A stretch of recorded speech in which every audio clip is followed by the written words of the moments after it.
જય દ્વારકાથી. તમે વિચાર કરો, આ તડકાનો સમય ભગવાન કઢાવે છે આપણી માટે સારું જ કહેવાય. જો આ પંછીઓ માટે કઢાવે, મારી માટે નહીં.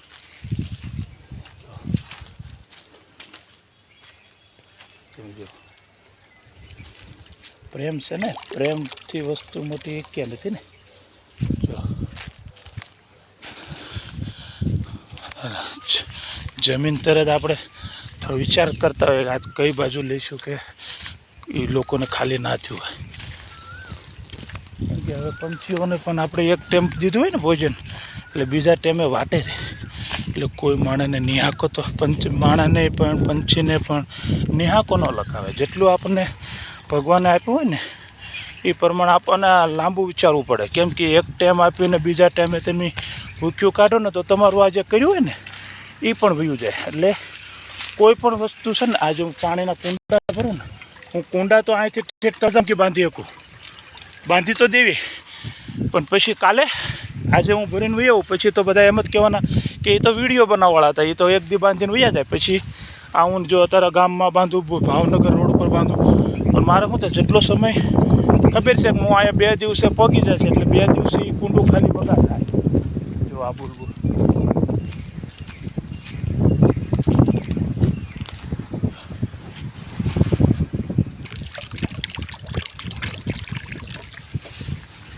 આ રીતનું આપણે થોડું થોડું કાર્ય કરીએ છીએ.